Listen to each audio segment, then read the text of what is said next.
saat dalam pelarian, Alan justru sangat menikmati hari-harinya dan menraktir semua teman-temannya yang pada nggak tahu kalau ternyata si Alan ini habis ngebunuh keluarganya. Serem banget gak lu punya teman kayak gitu?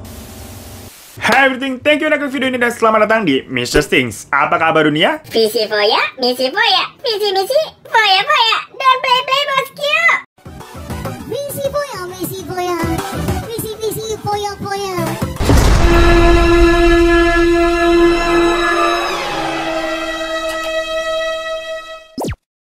Hai geng, gue baru aja selesai mandi nih, seger banget. Belakangan gue kerjanya kayak mandi mulu. Bukan mandi wajib tapi ya emang demen aja gitu mandi semenjak gue pakai rangkaian body care dari Mibelle ini. Jadi ini tuh produk dari @Mibelle Skin gengs. Dimana ini adalah body care yang terdiri dari body scrub, body wash, sama body lotion. Variannya ini juga sebenarnya ada 3 nih, ada biru, pink, sama yang kuning. Dan masing-masing mempunyai kandungan utama yang berbeda-beda semua. Nah tapi ini gue lagi getol banget pakai yang varian biru ini gengs, yang namanya The Sparkle of Moonlight. Dengan kandungan utamanya tuh alpha arbutin plus vitamin E. Jadi mau ngabisin yang ini dulu biar getol gitu, abis itu nanti kita cobain yang pink sama yang kuning. Nah jadi untuk yang biru ini, karena dia mengandung alpha arbutin dan vitamin E, jadinya ini benar-benar berfungsi untuk melembabkan kulit sampai benar-benar jadi kayak plumpy gitu gengs. Soalnya kulit gue ini kan awalnya kayak kering banget dan sampai kalau digaruk tuh jadi kayak ada putih-putihnya gitu loh, saking keringnya. Nah semenjak pakai rangkaian dari produk Mibelle ini, apalagi yang biru ini ya pada khususnya, karena emang ini tuh buat kulit kering gengs, ya bisa menjadikan kulit tuh jadi lembab banget dan adem gitu loh. Seenak itu, jadi kayak kenyal-kenyal. Jadi pas mandi kan awalnya pakai body scrubnya ini dulu nih. Nah ini tuh butiran scrub yang biru ini tuh halus banget gengs, kecil-kecil gitu. Jadi nggak buat kayak kulit iritasi, apalagi buat kulit yang kering kan. Jadi ini tuh aman banget dipakai buat daily. Ya bener-bener tuh membuat kulit jadi bersih banget gitu jika mandi. Daki-daki hilang semuanya. Nah setelah scruban tentunya pasti bilas dengan body washnya. Yang kalian harus lihat nih. Masa ada glitter-glitter gitu gengs. Jadi kayak sparkling banget di kulit dan wanginya tuh kayak susu vanilla gitu, enak banget. Dan setelah mandi oles-oles body lotionnya pakai yang ini gengs. Dan ini tuh jujur ya, body lotion paling enak yang pernah gue coba. Beneran bikin tuh kulit jadi plumpy yang lihat aja nih. Ini tuh udah sampai mau habis gara-gara gue pakein terus. Saking enaknya tuh gengs, udah enteng banget ini isinya. Efeknya tuh bener-bener adem di kulit dan kayak moist banget gitu loh jadinya. Dan karena ini pakainya 3 rangkaian, dari scrubnya, terus body washnya, terus dilanjutin body lotion. Jadi itu uangnya tuh nempel banget seharian. Nah buat kalian yang kulitnya kering nih, gue recommended banget buat cobain yang biru ini nih dari Mibelle. Karena bener-bener bikin kulit jadi moist dan plumpy banget. Dan buat kalian yang mau order, langsung aja ke Shopee yang linknya ada di bawah biasa. Dan gunain kode voucher ini untuk dapetin diskonnya. Atau langsung aja follow IG mereka @Mibelle Skin untuk mengetahui promo-promo dan update-update terbaru. Gengs, hari ini kayaknya banyak banget ya orang-orang tuh yang berjiwa BPJS, budget pas-pasan tapi kayaknya sosialita. Ya kayak gue lah, kerja segan kayak tak mau. Tapi ya kalau udah BPJS gitu biasanya orang-orang nih saking ngurusin pencitraan biar selalu terlihat wah gitu, jadinya ngutang sana sini. Udah gitu giliran ditagih utangnya malah kita yang diblok. Iya amit-amit kan. Dan parahnya juga ada nih orang yang gak dapat utangan sana sini, terus akhirnya duit keluarga sendiri lah yang diembat akhirnya. Bahkan sampai dikorbanin juga itu keluarganya. Wah ini gila banget sengaconya. Dan kejadian sengaco ini itu terjadi dimana ada seorang anak yang saking terlihat pengen borju gitu ya, atau pingin image-nya tuh jadi anak sultan biar kayak anak-anak di TikTok sekarang tuh. Dia ini sampai tega membunuh keluarganya, dimana dia menghabisi ayah, ibu, serta adiknya biar dapat warisan, supaya nanti duit warisannya itu buat dia foya-foya eksis di sosial media. Ini udah gak jelas banget sih dunia. Tuh, buat kalian yang suka pamer-pamer harta dan yang suka juga nontonin konten-konten pamer harta, imbas atau efek menakutkan itu bisa kejadiannya jadi macam kayak gini, geng. Nah, insiden ini tuh terjadi di Duncan, Oklahoma pada tahun 2014, dimana ada seorang anak bernama Alan Harvey yang tega membunuh satu keluarganya gara-gara dia diskors gak boleh belanja pakai kartu kredit. Jadi pemicu awalnya itu cuman gara-gara kartu kreditnya disita ya biar dia gak belanja mulu. Apa bukan ini namanya anak durhaka bin Dajjal? Nah keluarga Alan ini bisa dibilang keluarga yang baik-baik, sejahtera, dan jauh dari omongan miring. Udah kayak keluarga cemara lah pokoknya. Tapi ini tuh versi tajirnya sebelum bangkrut. Soalnya memang keluarga Harvey ini memiliki usaha yang sukses dan terpandang di kotanya. Keluarga ini tuh terdiri dari sang ayah bernama John Harvey dan istrinya bernama Jori Harvey. Mereka punya 2 orang anak nih. Anak pertama itu ya si Alan Harvey, dan yang kedua itu bernama Catherine Harvey. Nah Alan yang merupakan anak pertama ini saat itu baru aja masuk kuliah. Posisinya dia ini umur 19 tahun. Jadi istilahnya anak maba lah gitu, mahasiswa baru, dimana dia berkuliah di Universitas Oklahoma jurusan ilmu politik. Nah sedangkan sang adik itu masih duduk di bangku SMA yang umurnya 17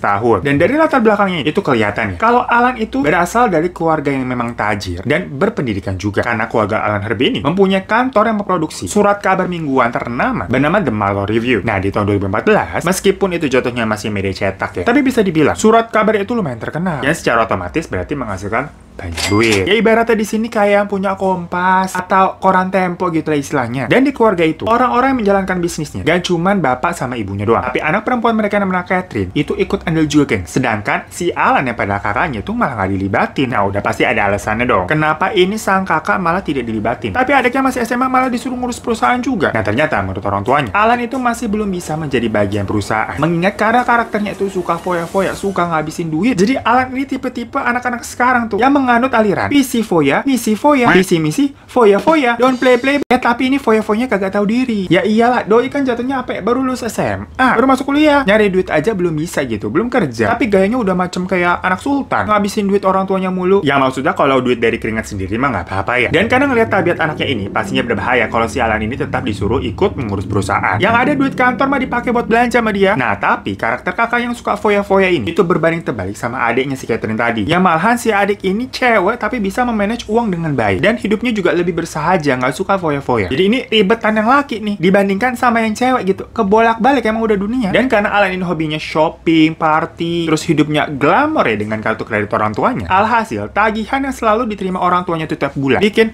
melotot, gengs, karena gede banget limitnya, sampai over limit malah. Bahkan Alan sendiri memang pernah mengakui kok dan mengklaim kalau dirinya ini semacam shopaholic. Jadi shopaholic itu maksudnya orang yang gila banget belanja. Tapi gilanya di sini konteksnya negatif ya, gengs. Maksudnya itu belanjanya tuh terlalu berlebihan sampai tergolong maniak dan nggak bisa ngontrol diri. Buat yang pernah nonton Confession of Shopaholic, pasti tahu nih orang-orang tipe begini nih. Itu kalau belanja segimana riuhnya, heboh banget semuanya dibeli. Bahkan Alan ini pernah mengatakan kalau dia melihat kartu kredit masih ada limitnya, itu adalah suatu keharusan bahwa kartu kredit itu harus digesek. Mau beli apaan terserah, kayak. Intinya pokoknya kalau masih ada limit nih, harus digunain, nggak boleh nggak digunain. Soalnya kalau tidak digunakan dia ini nggak bisa tidur dengan tenang. Segitunya. Takut banget nggak sih? Kalau hari gini istilahnya pay later mah bisa aja bol itu bisa berapa tagihannya. Dan pokoknya semua itu dia lakukan untuk memenuhi feed Instagramnya dengan barang-barang branded dan liburan ke tempat-tempat Instagramable biar kayak anak-anak kekinian. Ya orang tuanya Alan yang lihat kartu kreditnya begitu tiap bulan ya, lama-lama pusing juga lah ini migran. Dikata cari duit gampang. Jadinya orang tuanya itu memutuskan untuk memblokir kartu kreditnya. Dan gara-gara kartu kreditnya berarti udah nggak bisa dipakai tuh. Mau nggak mau, Alan harus bangun dari mimpinya dan hidup sebagai rakyat jelata kayak kita-kita. Cuman hal itu nggak bisa dia terima, geng. Dia ngerasa jadi mati gaya dan hampa tanpa kartu kredit di tangannya. Kehidupan mewahnya sirna seketika. Dan Alan ini juga ngerasa kesel karena dia ini sebenarnya tahu ya gimana pun juga orang tuanya kan kaya ya,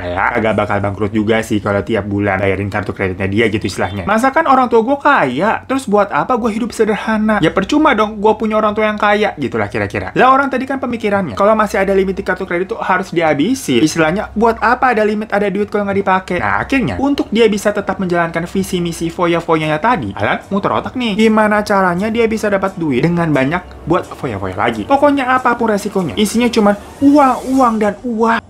Saya akan terima apapun resikonya, Tante.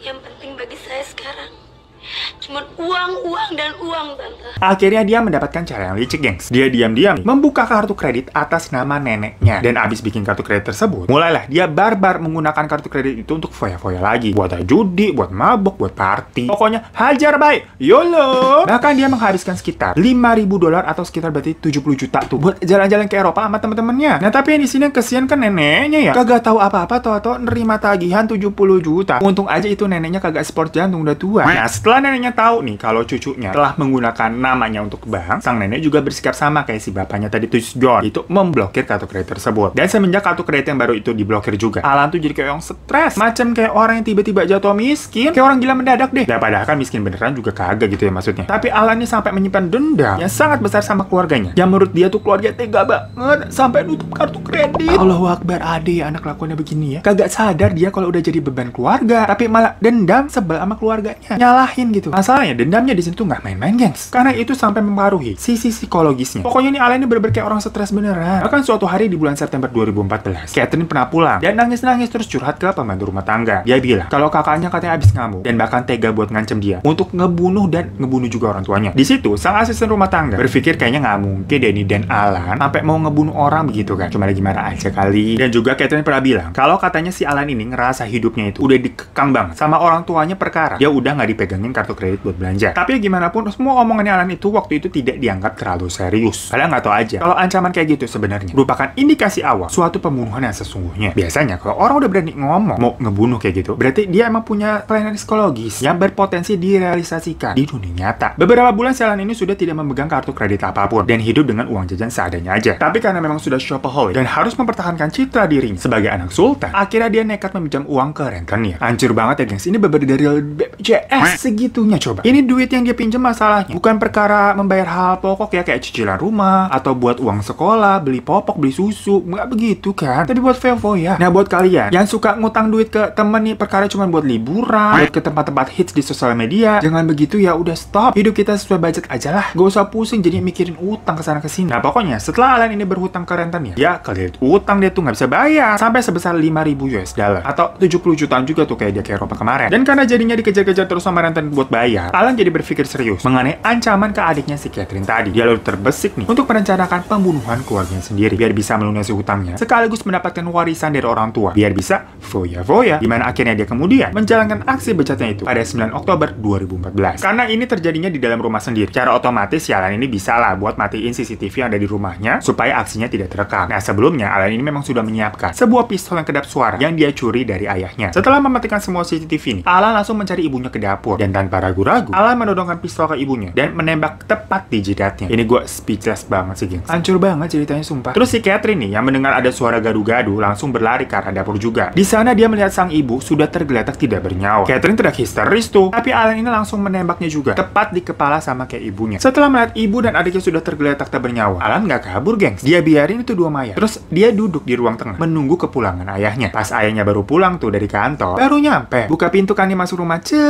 bukannya dibikinin kopi atau dipijitin gitu ya supaya jadi anak berbakti, si Alan langsung menembak pistol ke kepala ayahnya itu sebanyak 2 kali. Nah setelah seluruh anggota keluarga berarti udah meninggal, dia langsung pergi ke sebuah danau untuk membuang pistolnya. Dan Alan ini sebenarnya tahu kalau setelah dia membunuh keluarganya, dia pasti akan dicari dan dikejar sama polisi. Makanya dia sehabis itu melarikan diri. Tapi melarikan dirinya di sini masih di sekitaran situ-situ aja, di sekitaran kota Dallas. Gak jauh-jauh pokoknya. Ibaratnya kalau dari Jakarta, kaburnya ke Depok atau ke BSD gitu. Dan si Alan ini juga gak ada rasa sedih atau frustasi karena kehilangan keluarga atau at least ngerasa bersalah dan malu lah. Yang ada, dia nih malah merayakan kematian keluarganya itu dengan foya-foya. Dia belanja, dia shopping, dan juga menginap di hotel Ritz-Carlton. Jadi emang udah ngaco banget, ini anak udah gak ngerti deh tujuan hidupnya apaan. 4 hari setelah kejadian itu, paginya asisten rumah tangga yang memang suka bersih-bersih seminggu sekali gitu datangnya. Seperti biasa dia tuh masuk ke rumah keluarga Harvey buat bebenah kayak mbak-mbak yang pagi beberes sore pulang gitulah. Pas dia buka pintu, ya kaget banget ngelihat itu jasad keluarga Harvey udah bergeletakan dan sang ART ini buru-buru nelfon polisi. Dan polisi langsung datang ke TKP untuk menyelidiki kasus ini. Saat itu satu kota gempar gengs. Ya gimana enggak? Secara ini ada satu keluarga tewas ditembak. Udah gitu, keluarga ini kan bukan keluarga sembarangan. Yang kayak tadi gue bilang ibaratnya pemilik Kompas atau pemilik Tempo gitu kan. Pengusaha sukses besar. Ya geger lah kayak gitu satu kota. Dan karena pas lihat di TKP ini yang nggak ada di keluarga itu cuman Alan doang. Ya udah dengan cepat polisi langsung mencari Alan dan berhasil menemukannya. Tepatnya pada tanggal 15 Oktober 2014. Saat ditangkap, Alan didakwa atas 3 tuntutan, yaitu pembunuhan berencana, melarikan diri, dan menyetir sambil mabok-mabokan. Lalu Alan kemudian dibawa ke kantor polisi untuk diinterogasi nih. Dan menurut keterangan polisi, Alan mengakui semua perbuatannya itu. Alan juga mengaku bahwa dia merupakan pelaku tunggal alias tidak dibantu oleh siapapun. Selain itu motifnya juga sudah jelas ya gengs, yaitu karena dendam ke orang tuanya. Perkara mereka tidak memberikan apa yang dia inginkan, yaitu uang dan kartu kredit. Dan juga menurut pengakuan teman foya-foyanya si Alan ini, saat dalam pelarian, Alan justru sangat menikmati hari-harinya dan menraktir semua teman-teman yang pada nggak tahu kalau ternyata si Alan ini habis ngebunuh keluarganya. Serem banget gak lu punya teman kayak gitu? Soalnya kata teman-temannya memang pada hari itu Alan ini nggak kelihatan sedih atau kayak orang frustasi gitu. Biasa aja, malah happy banget kelihatannya. Evan banget gitu, party tiap malam. Jadi nggak ada yang nyangka gengs. Dan setelah ditangkap, kondisi psikologis Alan juga pastinya diteliti. Dan ternyata menurut ahli psikolog, Alan sama sekali tidak mengalami gangguan jiwa. Beda nih sama serial killer yang sering kita bahas, di mana biasanya itu memiliki latar belakang yang suram atau yang waktu kecilnya stres gitu disiksa hingga menderita gangguan jiwa. Nah tapi kalau Alan ini kan dari kecil mah udah happy. Lah dia berasal dari keluarga bahagia, baik-baik dan tajir. Sampai gede kan baru disita kartu kreditnya waktu dia masuk kuliah deh tuh. Sebelumnya semuanya diturutin. Jadinya sekalinya orang tuanya ini tidak menuruti kebutuhannya, dia langsung berontak dan dendam. Makanya bun, jangan terlalu manjain anak kali ya. Bukannya nggak sayang, tapi biar lebih mendidik gitu. Daripada kebablasan kayak gini kan ambiar ceritanya. Jadi kasus ini sebenarnya motifnya dangkal banget ya gengs. Cuman perkara dendam nih karena kartu kreditnya diblokir dan juga demi mewarisi harta kekayaan dari keluarganya. Fix ini nih orang yang kemakan kehidupan sosial media. Serem banget. Dan setelah Alan ditangkap terus dimasukkan ke penjara, dia baru deh kayak nyadar dan menyesali perbuatannya. Mungkin pada saat itu dia baru melek kalau di penjara ya nggak enak banget. Ya boro-boro mau visi misi foya-foya, runtuh semua itu citra dan hidup glamornya. Akhirnya dia menuliskan surat yang menyatakan kalau dia sangat menyesal atas perbuatannya, dan bahkan menyatakan kalau hukuman mati itu pun kayak juga tidak bisa menebus kesalahannya terhadap keluarganya. Dia juga menyatakan sewaktu dia membunuh keluarganya, dia ini kayak benar-benar nggak bisa ngontrol diri dan kayak kesatanan. Tapi ya mana sempat, udah telat. Sampai bener aja, Alan akhirnya didakwa atas hukuman mati, gengs. Tapi dia ini ditawari untuk mendapatkan keringanan hukuman apabila dia bersedia untuk memberikan keterangan rinci ke kepolisian dan melepaskan haknya untuk melakukan banding. Yang akhirnya Alan penuhi dan berubah menjadi hukuman penjara seumur hidup. Nah gengs, perkara itu BPJS terus mau maksa hidup ala-ala sosialita di sosial media, malah berakhirnya di penjara. Jangan sampai deh kalian kayak gini ya. Makanya hidup sesuai isi dompet aja udah. Jangan ikut-ikut visi misi foya-foya. Nanti yang ada banyak utang besar gaya. Terima nasib aja udah. Ya kalau mau foya-foya sih juga nggak apa-apa. Tapi ya kerja. Makan mie instan mulu lu tiap hari sih. Jadi maunya instan-instan terus apa-apa. Yaudah, terima kasih semua yang udah nonton channel ini. Jangan lupa untuk klik subscribe buat kalian yang belum. Kalau kalian udah subscribe, terima kasih banyak. Juga boleh minta like-nya. Dan jangan lupa juga follow Instagram gue @rotarivan. Sampai jumpa di kasus missing selanjutnya. Assalamualaikum.